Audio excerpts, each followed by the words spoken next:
Well, President Trump, yet again last night, would not commit to a peaceful transfer of power if he loses, telling his supporters to be, quote, careful and vigilant on the validity of the results.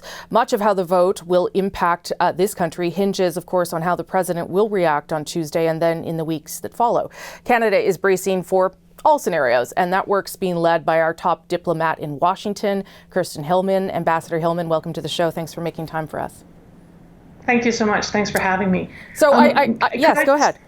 Sorry, could I just first express my condolences to the family members of the victims in Quebec City? I just wanted to say that before we got started. Of course, and much appreciated. And we'll bring updates throughout the program. Ambassador, let me start by asking you, obviously you're playing a central role in figuring out what we do after election night. A delayed result is possible. We know, for instance, in Pennsylvania, it's going to take a while for those results to come in. That is a key state. How are you preparing for potential disruptions over an extended period of time? Yeah, I think, here we're all, as many Canadians are, we're all watching the elections very closely. We'll be watching on Tuesday night, and we will see how things play out. Ultimately, the American people are going to engage in this process, and the different states will be counting their ballots, and we will wait and see how that pans out.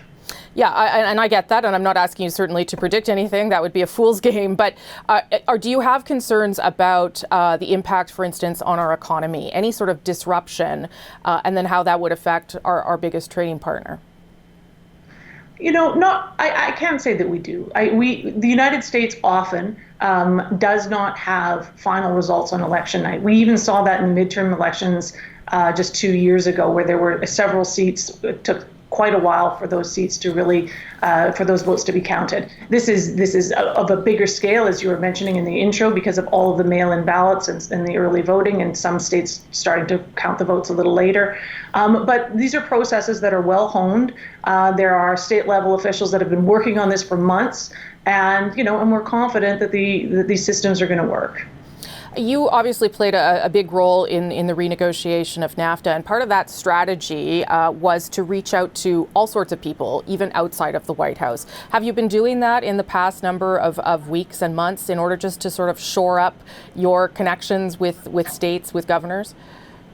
Yeah. So as you say, I mean, here in Washington, myself, my team, and our team across the country, we have contacts at all levels. So at the Senate, House of Representatives, obviously in the White House, but also governors and state level legislators, organized labor, business community. All of those relationships are relationships we foster all the time, because they're actually all necessary for us in order to be able to advance Canadian interests at any one time. It's true now, it was true 6 months ago, and it'll be true after the election on Tuesday. I do want to ask you about the border, and I know that we've managed to keep it closed without too much problems for a number of months now. But I wonder, as the number of cases rise on both sides of the borders, frankly, are we now considering any changes to essential travel? Is that something that could be on the table again, to try and make sure that is better controlled as we see the rise in both sides?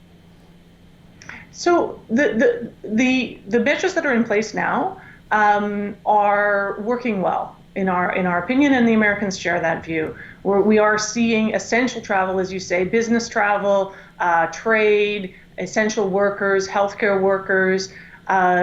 Travel by those people is happening and is working well. Discretionary travel has reduced by almost completely, but travel overall is reduced by 85%. So we're seeing an 85% reduction in overall travel and virtually no difference in our commercial trade. We think that's really a good news, and the Americans think so too. So I think that we assess this every couple of weeks to see how it's working, to see if it's doing what it was intended to do, and so far we believe that it is, and so we'll continue to keep the measures in place as they are.